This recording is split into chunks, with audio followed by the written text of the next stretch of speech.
Apa saja perkara-perkara sunnah-sunnah yang harus diperhatikan ketika kita menyambut hari kebahagiaan, hari kemenangan, yaitu hari Lebaran. Ya.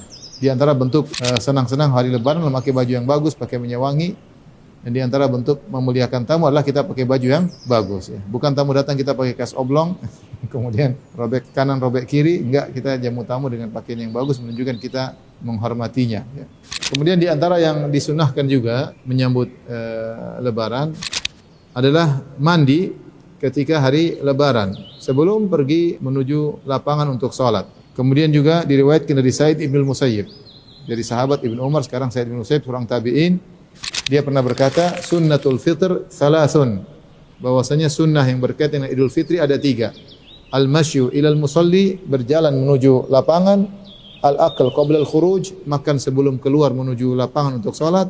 Wal iktisal, dan juga mandi sebelum pergi untuk salat.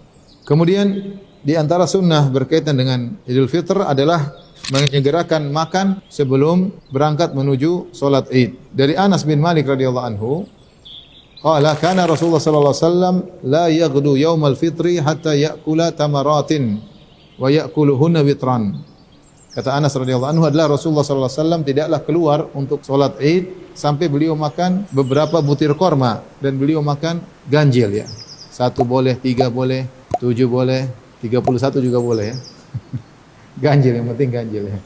Kemudian di antara sunnah mengenai Idul Fitr adalah salat Id di musalla lapangan terbuka bil khala. Ini sunnah selalu dikerjakan oleh Nabi sallallahu alaihi wasallam ketika Nabi di Madinah. Padahal kita tahu di salat di Masjid Nabawi pahalanya berlipat ganda, 1000 kali lipat. Tapi untuk salat Id Nabi sengaja meninggalkan Masjid Nabawi untuk berkumpul di lapangan. Di antara hikmahnya, kaum muslimin bisa berkumpul diimami oleh seorang imam, dan itu saatnya syiar. Begitu hebat ketika orang berkumpul di suatu lapangan dengan jumlah yang banyak, menunjukkan syiarnya Islam ya. Dan ini yang dituntut dalam syariat, bahwasanya Id adalah hari berkumpulnya kaum muslimin dan juga syiar tentang Islam.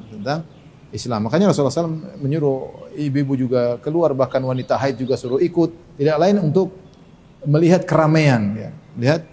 Keramaian. Kemudian di antara sunnah juga yang berkaitan dengan hari Lebaran adalah mengambil jalan yang berbeda antara pergi dan pulang. An Jabir bin Abdullah, dari Jabir bin Abdullah radhiyallahu anhuma, qala, dia berkata, kana Nabi sallallahu alaihi wasallam idza kana yaumu Idin khalafa at-tariq.